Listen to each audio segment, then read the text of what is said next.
आज हम लोग कुछ मसालों फलों के उपनाम के बारे में जानेंगे।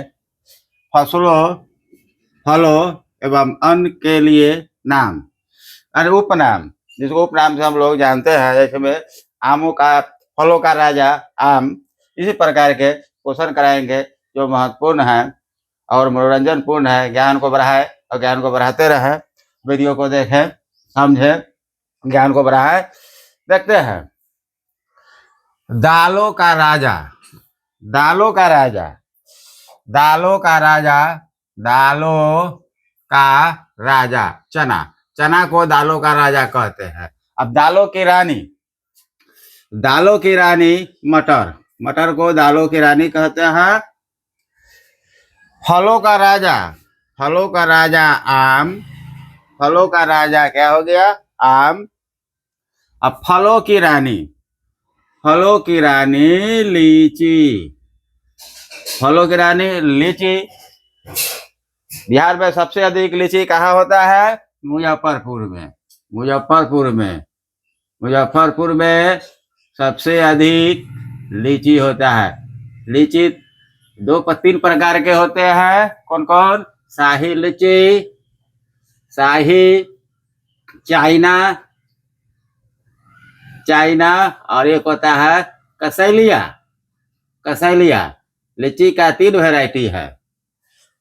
फलों की रानी लीची हो गया, लीची का 3 वैरायटी है, शाही, चाइना और कसैलिया। आगे देखते हैं। मसालों की रानी इलायची को कहा जाता है। मसालों की रानी इलायची, मसालों की रानी हम लोग मसाला का उपयोग करते हैं, तो मसालों का रानी कौन हो गया? इलायची हो गया। फूलों की रानी, फूलों की रानी गैलडियोलस, गैलडियोलस, फूलों की रानी गैलडियोलस को कहते हैं। फूलों की रानी गैलडियोलस। पेय पदार्थों की रानी, पेय मतलब जो पीने वाले पदार्थ का रानी कौन हो गया? चाय, चाय, पेय पदार्थों की रानी चाय, पेय पदार्थों की रानी चाय। समशीतोष्ण फलों का राजा, समशीतोष्ण मतलब कि समान जलवायु में पाए जाने वाले फल। सम मतलब समान जलवायु में पाए जाने वाले, समान जलवायु, समान शीतोष्ण समान ठंडा वाले जलवायु पाए वाले फलों का राजा सेब, सेब हुआ। गरीबों का फल, गरीबों, गरीब, पुअर मैन का फल बेर, बेर हो गया गरीबों का फल। शुष्क फलों का राजा, शुष्क मतलब है कि गर्म स्थान में, शुष्क मतलब है कि गर्म स्थानों में फलों का राजा क्या हो जाएगा? बेर। शुष्क स्थान में फलों का राजा बेर। बेर, बेर के पौधा में कांटेदार पौधा होते हैं, उसमें बेर लगते हैं।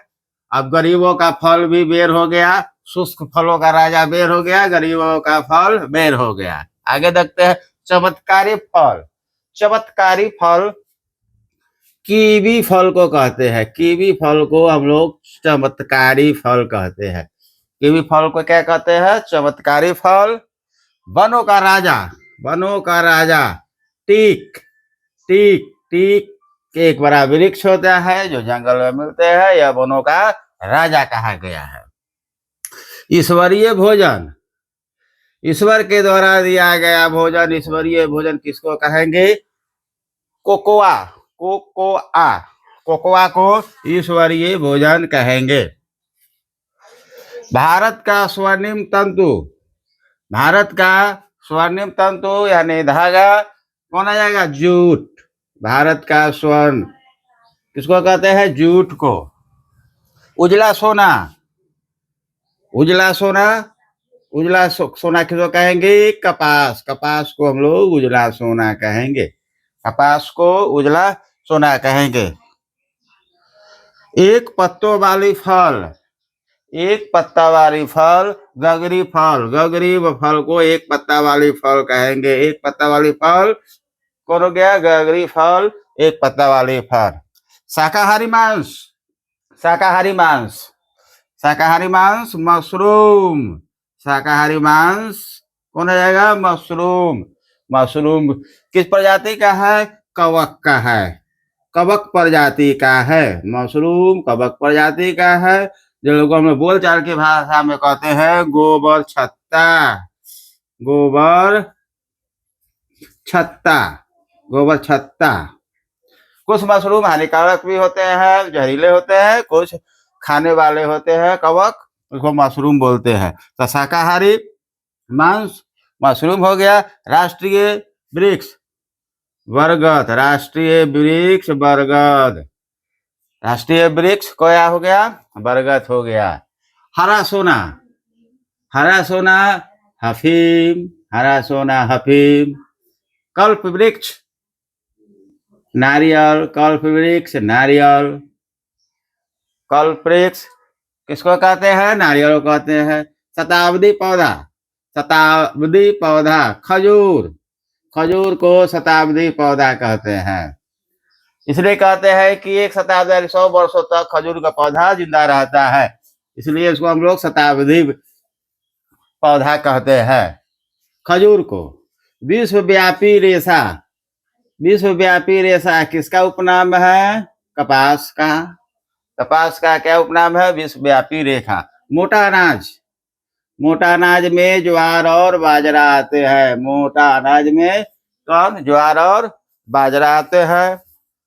अद्भुत वृक्ष, नीम को अद्भुत वृक्ष कहा गया है। नीम, नीम, नीम के वृक्ष को अद्भुत, बहुत सारे इसमें औषधीय पौधा है। नीम औषधीय, औषधीय क्या? औषधीय पौधा है। इसमें बहुत सारा गुण है, बहुत सारा गुण है। दैविक पौधा भी है, दैविक, दैविक पौधा भी है। दैविक स्थान पर हम लोग देखते हैं ये पौधा। कौन है? नीम। नीम अद्भुत पौधा नीम को कहा गया है। अनाजों की रानी, अनाजों की रानी मक्का, मक्का को अनाजों की रानी कहते हैं। मक्का यानी मकई, मक्का यानी मकई। मकई क्या है? खरीफ फसल है। मकई खरीफ फसल है, मकई खरीफ फसल है। तो अनाजों का रानी मक्का 21वीं सदी का पौधा, 21वीं सदी का पौधा नीम को ही कहा गया है। 21वीं सदी का पौधा नीम को कहा इसलिए कहा गया है कि यह औषधीय गुणों से भरपूर है, यह इसका महत्व अलग है। आज के वीडियो में यही है, ज्ञान को बढ़ाते रहे, ज्ञान को बढ़ाए, अपने ज्ञान को आगे पहुंचाए। धन्यवाद। वीडियो को देखें, लाइक एंड सब्सक्राइब करें, बहुत ही महत्वपूर्ण है। धन्यवाद।